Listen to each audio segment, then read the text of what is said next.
Rick Hasen is the director of Safeguarding Democracy Project and professor of political science at the UCLA School of Law, and he joins me now. Thank you so much for being here. I think all of us are just trying to make sense of this and what it really means. I agree with you. I think it's a powerful thing for people to hear that this is a test run for 2026, and people should hear that. Tell us, though, from your vantage point as an elections legal expert, what is that? Why do you describe it that way? Why do you see it that way?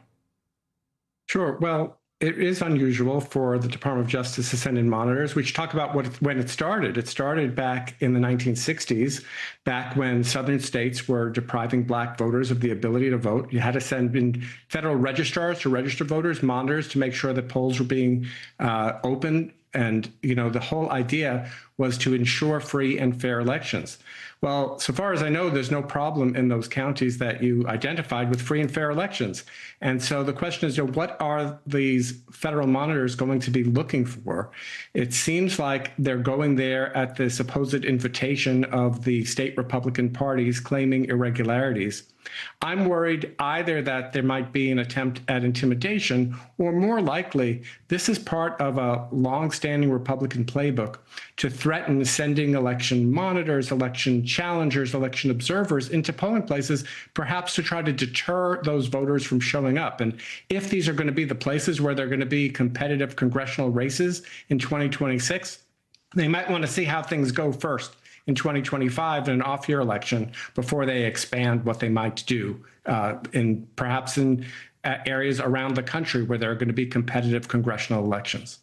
Yeah, and a couple of those areas in California would likely be, potentially be in 2026.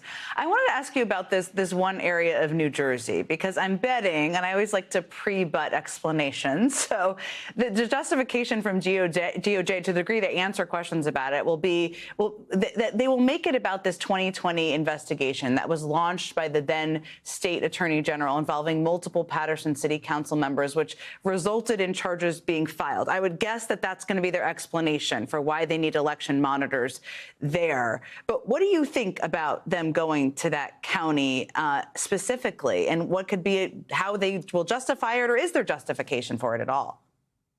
Well, so there are pockets around the country. We saw this in North Carolina in a Republican congressional race back in 2018, and we saw it in 2020 in the this Patterson, New Jersey race, where you had elected officials apparently manipulating absentee ballots to try to swing the results of an election. And, it's really hard to try and do that because we have so many safeguards. That's why there have been indictments. That's why there have been attempts to remove some of these people from office. But even what happened there, that was an election that took place during COVID. Nothing taking place in polling places. Very hard to see what the connection would be there. And of course, these areas are going to be under county control, not city control. So it's really hard to understand what the connection would be between what DOJ is saying they're trying to protect against and the actual problems that we saw 5 years ago in this small city in New Jersey. Unless it's a state that is becoming more purple and they want to do a test run, as you've kind of said, which may be the actual justification.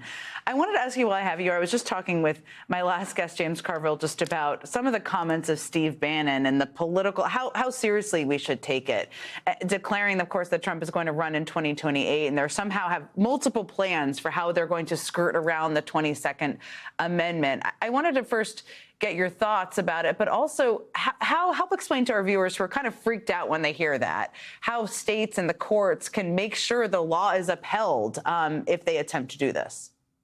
Well, I think you've hit the nail on the head when you talked about the fear. And I heard James Carville talk about being afraid.